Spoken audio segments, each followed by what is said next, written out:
विषय हिंदी लोकभारती कक्षा 9वीं। प्रिय छात्रों, आज हम कविता क्रमांक 4 किताबें एक कविता पढ़ेंगे। इस कविता के कवि है कवि गुलजार। 18 अगस्त 1937 में दीना झेलम ज़िला पंजाब में उनका जन्म हुआ। गुलजार जी का मूल नाम संपूर्ण सिंह कालरा है।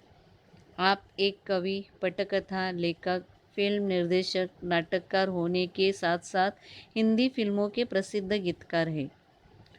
चौरस रात, रावी पार, रात, चांद और मैं, एक बूंद चांद, रात पश्मीने की, खराशे, आधुनिक संवेदना के साथ परिवेश के संपूर्ण वैविध्य को नए शिल्प में अभिव्यक्त करने वाली काव्यधारा है।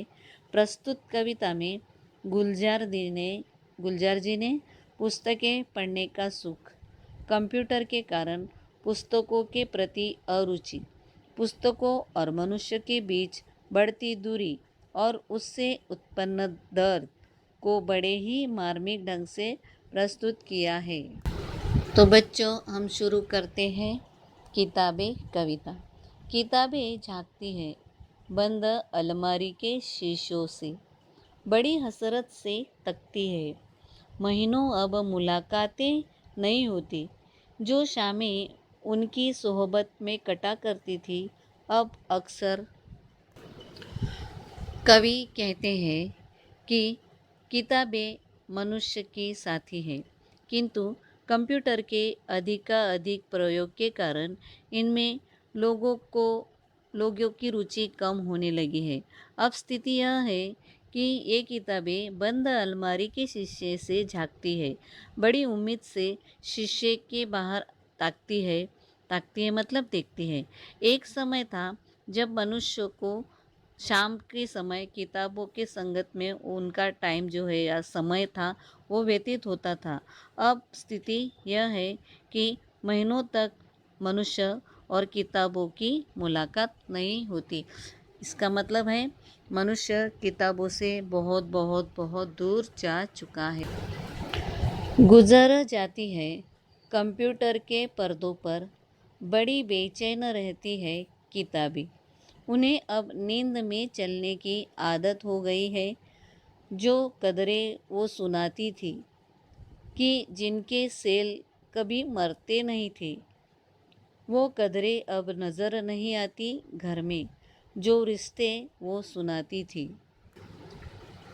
कवि कहते हैं कि अब अक्सर मनुष्य की शामें कंप्यूटर के पर्दों पर ही बीत जाती है और उनकी साथी किताबें इस बढ़ती दूरी के कारण बड़ी ही बेचैन रहती है।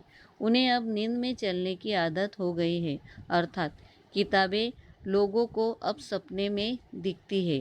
किताबें अपने ज्ञान गंगा के स्वर्णाक्षरों द्वारा मनुष्य को नैतिकता का पाठ पढ़ाती थी। वे रिश्ते संबंधों के मधुर गीत सुनाती थी, किंतु जिनके मूल्य कभी नहीं मरते थे, जिनके सेल कभी खत्म नहीं होते थे। और अब कंप्यूटर के बढ़ते प्रभाव का परिणाम यह है, हमें घरों में अब वही मानवीय मूल्य नहीं दिखाई देते। वह सारे उधड़े उधड़े हैं।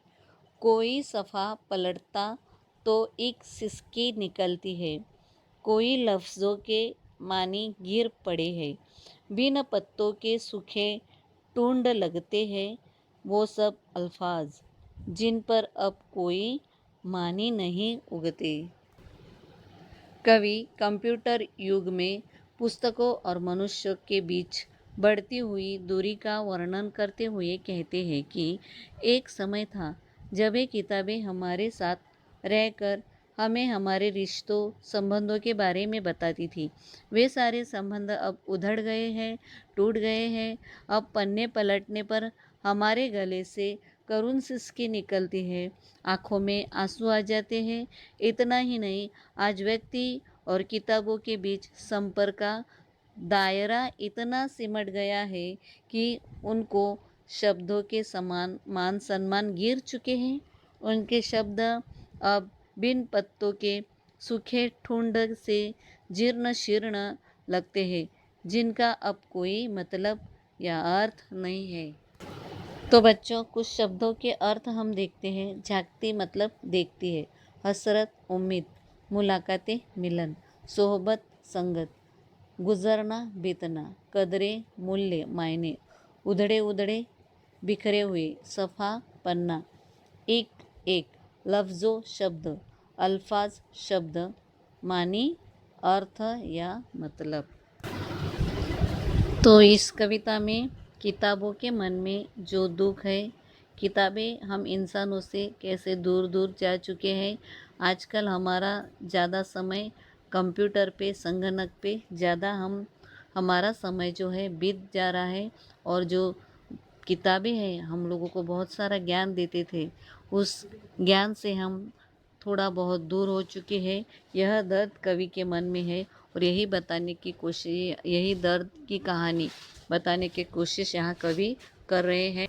इस प्रकार इंसान और किताबों में जो दूरी है, उस दूरी का दर्द इस कविता में बताने की कोशिश कवि ने की है।